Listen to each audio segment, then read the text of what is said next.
Sir हम लोग के बीच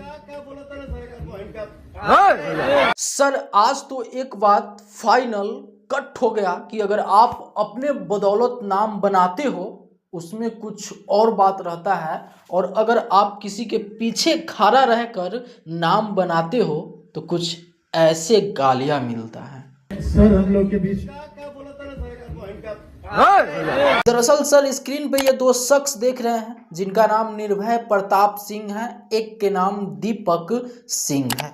ये दोनों रील्स क्रिएटर हैं, लेकिन इनके फेसबुक इनके इंस्टाग्राम पे इतना फॉलोअर्स देख रहे हैं, ये इनके दम पे नहीं है, ये किसके दम पे है आप सब में से बहुत सारे लोग जानते होंगे, और अगर नहीं जानते हैं तो अब जान लीजिए। इतने सारे फॉलोअर्स और ये दोनों का पहचान पवन सिंह से है, यानी कि तमाम ऐसे पवन सिंह जी के छुपा हुआ राज सब था वो ये दोनों शख्स सोशल मीडिया पे आके खोल रहा है।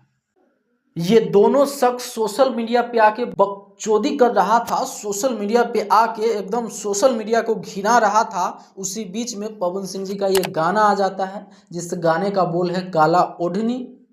भैया इसका इवेंट रखा जाता है लखनऊ में, और उसी इवेंट में इन लोगों को ऐसा रेलते हैं कि अभी तक इन लोगों का पतो नहीं है। और ना पवन सिंह यहाँ तक बोल दिए कि भैया अगर दोबारा इस पे रिप्लाई आया तो फिर घर में घुस के मारो। और इसका रिजल्ट भी दिख रहा है कि भैया अभी तक इवेंट के 2 दिन बीत गया है, लेकिन अभी तक ये लोग कुछ नहीं बोले हैं और ना ही बोलेगा ही, क्योंकि भाई इन लोगों का कुछ अपना है ही नहीं। अगर खुद के दम पे नाम बनाए रहते तो बोलने में भी मजा आता और दहाड़ने में भी अच्छा लगता, लेकिन भैया इनका नाम फॉलोवर्स सब तो इन्हीं के देन है। बाकी पवन सिंह इन सब को नाम तो नहीं लिया, लेकिन एकदम रेल दिया, वो भी फर्स्ट टाइम पवन सिंह के मुंह से, किसी सुपरस्टार के मुंह से ऐसा गाली सुनने को मिला है।